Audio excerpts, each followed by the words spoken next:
Hello बच्चों।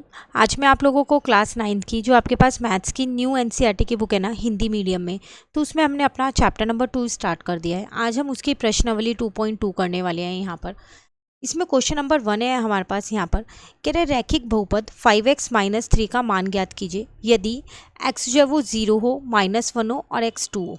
3 parts दे रखे हैं, आपको इस बहुपद का मान ज्ञात करना है। तो सबसे पहले हम क्या करेंगे, यहाँ पर इसको px ले लेंगे। तो px इज इक्वल्स टू में 5x-3। आपको कुछ नहीं करना, जहाँ पर भी आपके पास x है वहाँ पर आपको क्या कर देना है, 0 पुट कर देना है फर्स्ट पार्ट में। तो हम यहाँ 0 लिख देंगे, तो ये हो जाएगा 5 इंटू में 0 -3, तो आपका आंसर आ जाएगा -3। तो इस बहुपद का मान आ गया है -3। क्लियर हो गया यहाँ तक। अगर हम इसका सेकेंड पार्ट देखें यहाँ पर, तो सेकेंड पार्ट है हमारे पास x की जगह आपको -1 रखना है। तो अब क्या करोगे, यही वाला बहुपद आपको लेना है, बहुपद को चेंज नहीं करना। अब x की जगह पर आप -1 रख दो, ठीक है। तो ये हो गया -5 -3, तो आपका आंसर आ गया -8। उसी तरीके से एक और पार्ट इसका दे रखा है, उसमें आप क्या करोगे, x की जगह पर 2 रख दोगे। तो बहुपद, रैखिक बहुपद तो वही रहेगा, उसमें तो कोई चेंज नहीं है। तो यहाँ पर मैंने x की जगह पर 2 रख दिया। तो अब 5 के साथ जब 2 × 2 होगा तो 10 आ जाएगा। तो 10 - 3 आपका आंसर आ गया 7। क्लियर है। तो फर्स्ट क्वेश्चन बहुत आसान था, सॉल्व हो गया हमारा। अब आते हैं हम अपने सेकंड क्वेश्चन पे। अब कह रहे हैं द्विघाती बहुपद। अब यहाँ पर आपको द्विघाती बहुपद दे रखा है, इसका मान ज्ञात करना है, पर है सेम ही क्वेश्चन, वहाँ रैखिक बहुपद था। तो पहले हम अपना बहुपद यहाँ पर लिख लेते हैं, ठीक है। अब एक बार आपको, अच्छा यहाँ s दे रखा है तो आप इसके अंदर s ही लिखिएगा जब आपको ये s दे रखा है तो। क्लियर। अब हम क्या करेंगे, जहाँ पर भी s है वहाँ पर एक बार हम इसमें 0 पुट कर देंगे। तो p 0 निकाल लेते हैं, तो यहाँ आ जाएगा 7 इंटू में s की जगह 0, फिर यहाँ s की जगह 0 रख दिया। तो ये पूरा तो 0 बन गया, ये भी 0 बन गया, तो मेरा आंसर आ गया यहाँ पर 6। सेकेंड वाले पार्ट में क्या करेंगे, अपने बहुपद में जहाँ भी s है वह -3 रख देंगे। तो 7 यहाँ आ जाएगा -3 का स्क्वायर, यहाँ आ जाएगा -3 और यहाँ पर आ जाएगा 6। तो देखो -3 का स्क्वायर करोगे तो 3 3 जा 9 हो जाएगा और माइनस से माइनस कट जाएगा। ये दोनों माइनस मिलके प्लस हो गए, 3 4 जा 12 हो गया, प्लस का 6 ऐसी है। 7 9 जा 63, प्लस का 12 प्लस का 6 हो गया। यहाँ तक क्लियर है। उसके बाद अब हम क्या करेंगे,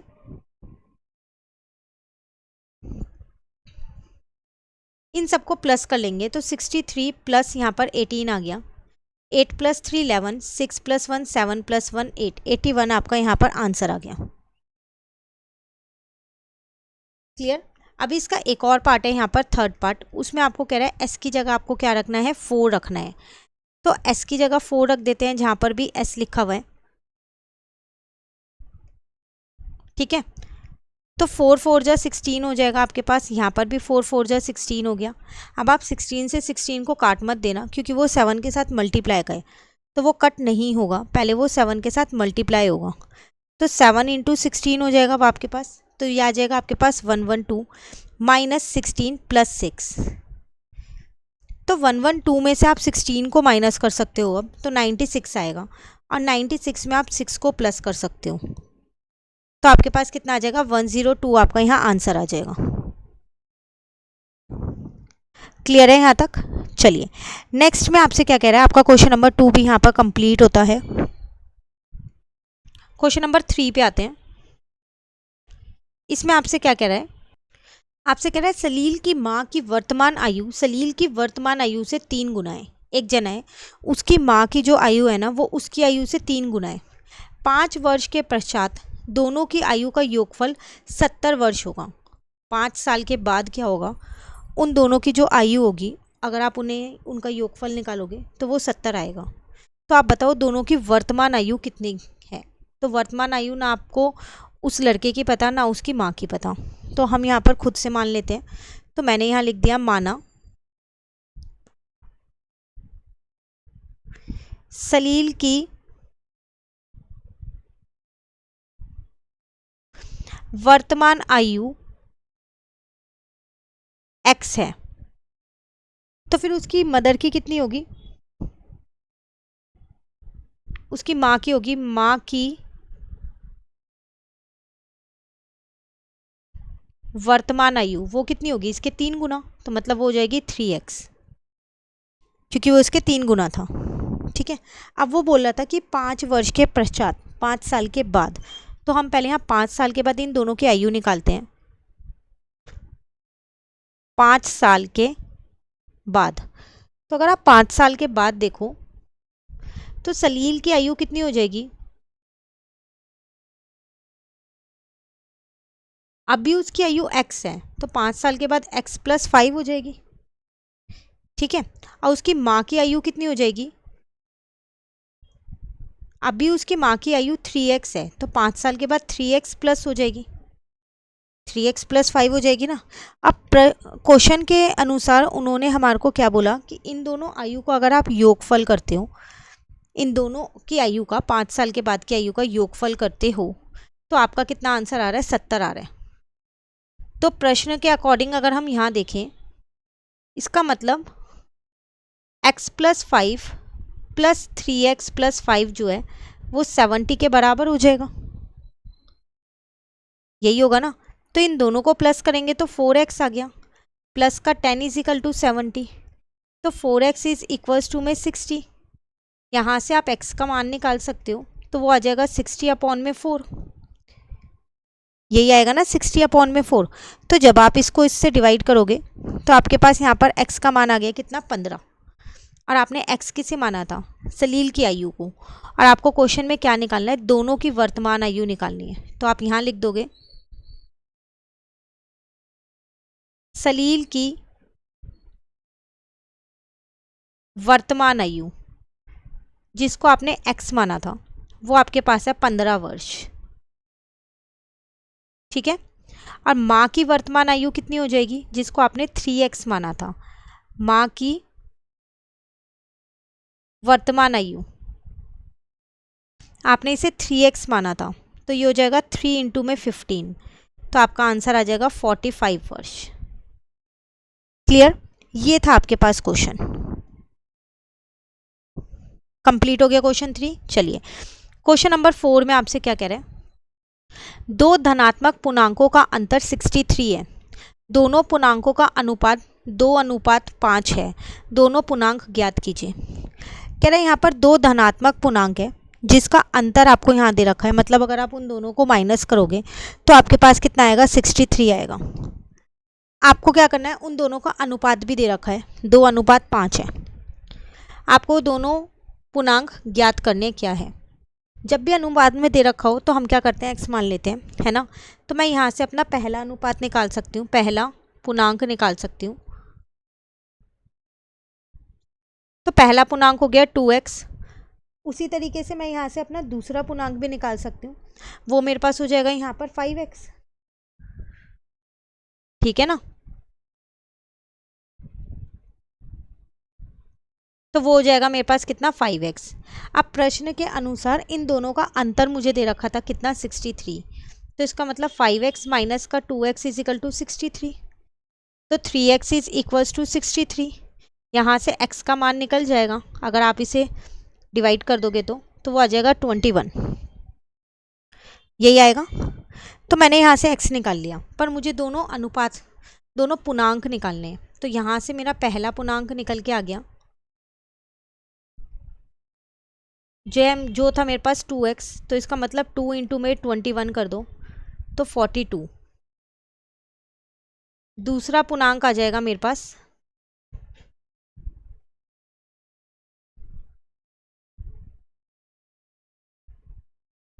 वो था मेरे पास 5x, तो इसका मतलब 5 × में 21 कर दो तो 5 × 1 = 5, 5 × 2 = 10।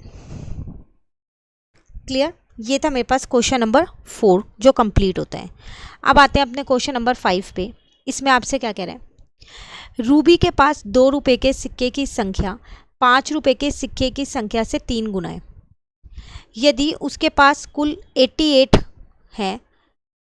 रुपये हैं तो दोनों प्रकार के सिक्के की संख्या ज्ञात कीजिए। देखो आपसे क्या कह रहे हैं, एक लड़की है रूबी, उसके पास दो तरीके के सिक्के हैं, एक 2 रुपये का, एक 5 रुपये का। ठीक है, तो आपसे वो ये कह रहा है कि जो रूबी है ना, उसके पास जितने भी 2 रुपये के सिक्के हैं ना, वो 5 रुपये के सिक्के की संख्या में 3 गुना है, ऐसा उसने क्वेश्चन में आपको दे रखा है। तो अगर मेरे को 5 रुपये की सिक्के की संख्या मिल जाएगी तो 2 रुपये की सिक्के की संख्या पता चल जाएगी, क्योंकि वो उसके 3 गुना है। तो मैं क्या करती हूँ, यहाँ पर मान लेती हूँ कि माना 5 रुपये के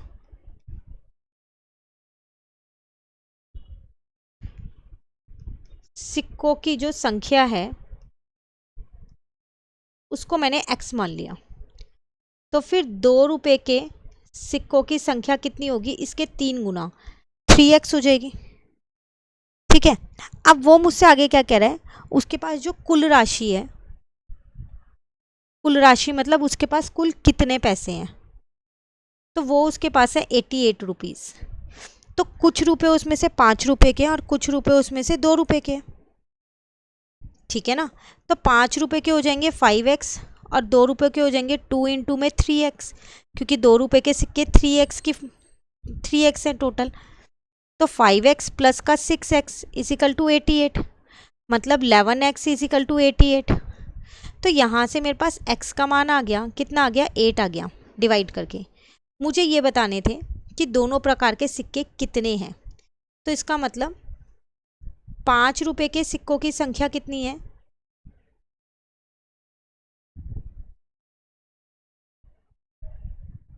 जिसको मैंने x माना था तो वो 8 है। 8 सिक्के ऐसे हैं जो 5 रुपये के हैं। और 2 रुपये के सिक्कों की संख्या कितनी है,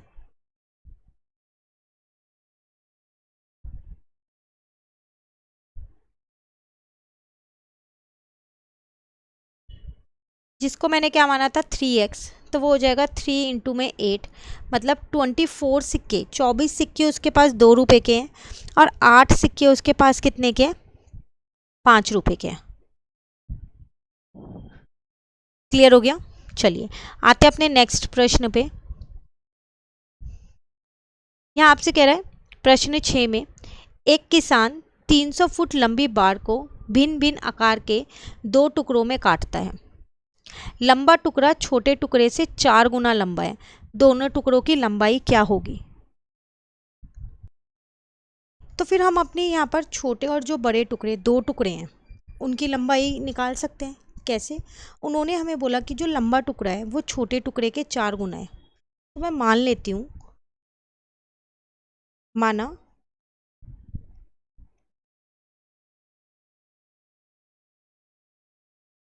छोटे टुकड़े की लंबाई x है।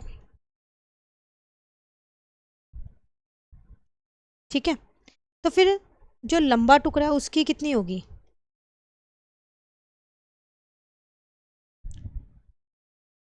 लंबा टुकड़े की लंबाई कितनी होगी, बोला था उसके 4 गुना है, तो इसका मतलब 4x हो जाएगी। ठीक है ना।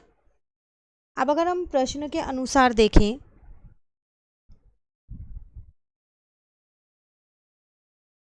प्रश्न अनुसार अगर हम यहाँ देखते हैं तो वो आपसे क्या कह रहा था, उन्हें 2 टुकड़ों में बांटा है, लेकिन ये है टोटल तो 300 फुट ना, दोनों मिला के।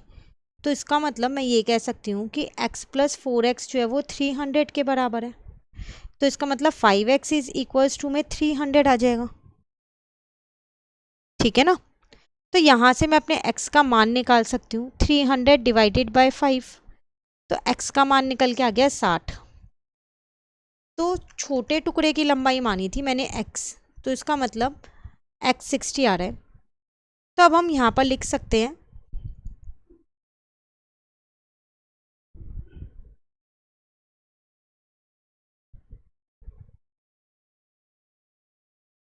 छोटे टुकड़े की लंबाई वो हमारे पास कितनी आ गई, जिसको हमने x माना था वो आ गई 60 फुट। उसी तरीके से लंबे टुकड़े की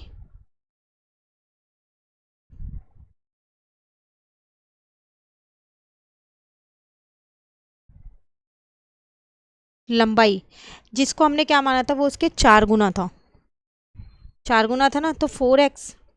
तो इसका मतलब 4 इंटू में 60, तो वो आ जाएगा 240 फुट। क्लियर? ये था क्वेश्चन नंबर 6 आपके पास। एक लास्ट क्वेश्चन है गया इसका, क्वेश्चन नंबर 7। फिर ये वाली प्रश्नावली आपकी पूरी यहाँ हो जाएगी कंप्लीट। कह रहा है यदि एक आयत की लंबाई उसकी चौड़ाई के दुगने से 3 अधिक हो और उसका परिमाप 24 सेंटीमीटर हो तो आयत की विमाएं मतलब लंबाई और चौड़ाई क्या होगी। आपसे यहाँ पर कह रहा है एक आयत है, उसकी लंबाई और चौड़ाई आपको सीधा सीधा नहीं देके एक इन्फॉर्मेशन दे दी गई है। वो क्या कि जो आयत की लंबाई है वो उसकी चौड़ाई से दुगनी भी होगी और 3 गुना और होगी। तो चौड़ाई तो मुझे पता नहीं, तो मैं मान लेती हूँ कि माना कि जो उस आयत की चौड़ाई है